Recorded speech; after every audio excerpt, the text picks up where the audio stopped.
How's it going, guys, and welcome back to the channel. Today we're going to be talking about a few things that I really love about the third generation of the Nissan Pathfinder.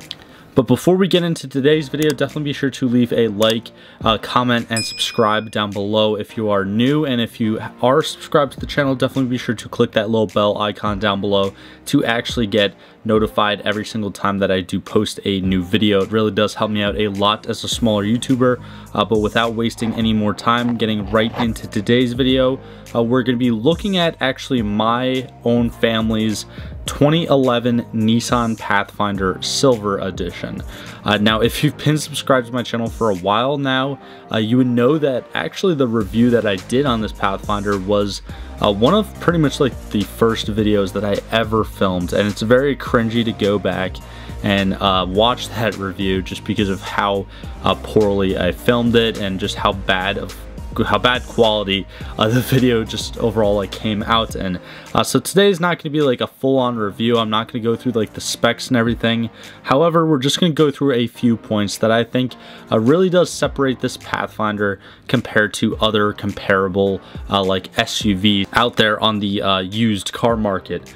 So first off, right off the bat, it handles more like a truck than an SUV. Now, I know to some people they might look at that as a negative rather than a positive. However, with me, I love the fact that it handles like a truck. It has that, you know, selective four-wheel drive that we're going to be talking about a little bit more in a minute. But it's very rugged, it's reliable, it's simple, and you can honestly take it off-road, go on some trails with it, and have a little fun. You'd be surprised the amount of fun that you can have in this Pathfinder, and it kind of just tears it up and takes a beating with no problems whatsoever.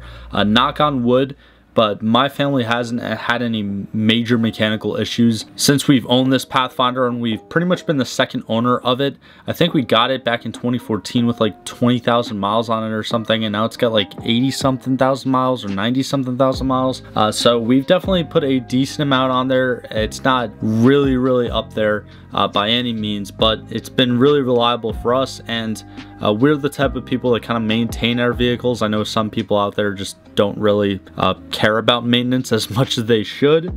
So I don't know how something like this would hold up if you're a person like that, but we kind of maintain our vehicles, we take care of our stuff, and it's helped us out in return by not catastrophically blowing up. And staying on the topic of the mechanical aspects of this 2011 Pathfinder, I really love the powertrains that come in this year of the Pathfinder. For the most popular engine, you have the 4-liter V6 making 266 horsepower and 288 foot-pounds of torque, which is found in this Silver Edition. However, with one of the LE trims, you also have a 5.6-liter V8 that's making 310 horsepower and 388 foot-pounds of torque. Both of those engines also have a fantastic towing capacity, and you do also have a select drive between rear-wheel drive, 4-wheel drive high, and 4-wheel drive low. So me being up in New Jersey in the Northeast, we get all sorts of different weather. In July and August, it could be in the hundreds, and in January and February, there could be a foot of snow on the ground. So having, you know, something like that available in a daily driver, I think is really essential. A lot of times people like the all-wheel drive SUVs better because they handle a little bit nimbler, and they corner a little bit better. But honestly, I really love the 4-wheel drive, and it's there when you need it, and it's not there when you don't want it to be there, and it could just be rear-wheel drive. Most of the time, like 90% of the time, we have it just in the rear-wheel drive.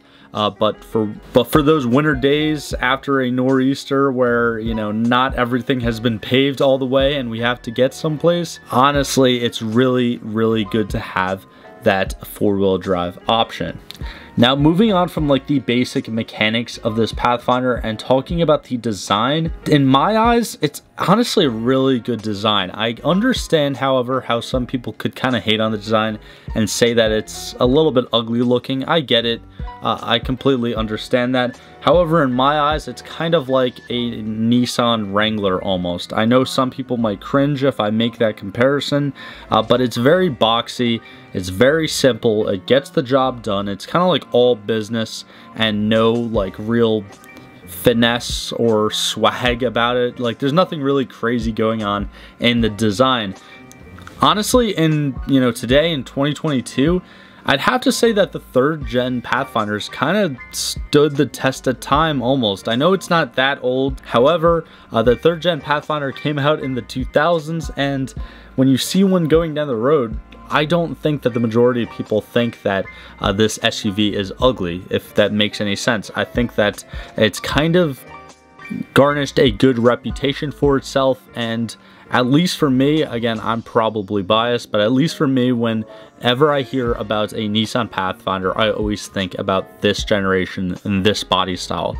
Yes, the older ones kind of look cool too, but the newer ones, at least the 4th gens, they just completely, like, Nissan again tries to make it like bubbly, curvy and stuff. And now we're seeing with the new generation of the Pathfinder, with the Rock Creek edition and all the kind of like going back to that boxy design, Nissan is branding it and marketing it as a return to rugged. So I can't be the only one that likes the rugged and boxy design that this 3rd gen Pathfinder offers. Now, another fantastic feature about this Pathfinder is just the overall convenience of it and the practicality. I mean, the amount of storage room that you have in this for a mid-size SUV is honestly pretty impressive.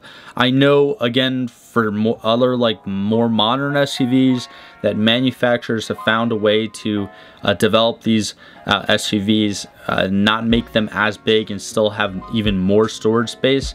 But for its day, like back in 2011, I'd have to say that this was probably one of your best bangs for your bucks when it comes to storage space in mid-size SUVs. Now, obviously, if you go ahead and compare it to full-size SUVs like Chevy Suburbans or Expeditions or like crazy stuff like that, yeah, like that's obviously going to have a lot more storage space than this little Nissan Pathfinder. But again, for its class, I do think that it does have a decent amount, and all the seats are kind of like customizable. Like, I know that's pretty standard for again in 2022, but you can put like each individual seat up or down in the 2nd row as well as the 3rd row. We honestly rarely even use the 3rd row because we're just a family of 3.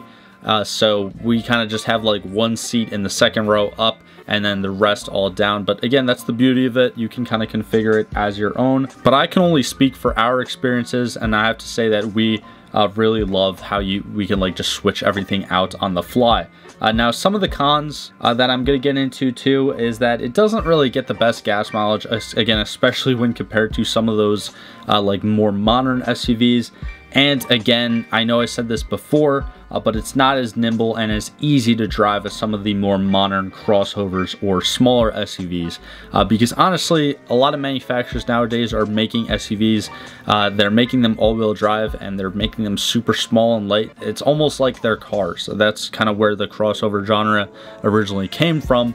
But this Pathfinder is definitely not that. It's not a crossover. Again, it handles more like a pickup truck than anything, but it is like a truck in an SUV body. So let me know what you guys think of the 3rd generation Pathfinder down in the comments below. Also, let me know if you would like me to do like another updated review on my family's Pathfinder. But while you're down there, again, definitely be sure to leave a like, comment, subscribe. All that stuff really helps me out a ton as a smaller YouTuber. But like always, thank you guys so much for all the ongoing support. I hope you all have a fantastic day, and I will see you in the next one. If you enjoyed today's video, click on either of these links right here to watch a similar video from this channel, or click on the little circle link right there to actually subscribe to the channel. It's absolutely free. I do appreciate all the support, but thank you for sticking to the end of this video, and I hope you have a fantastic day.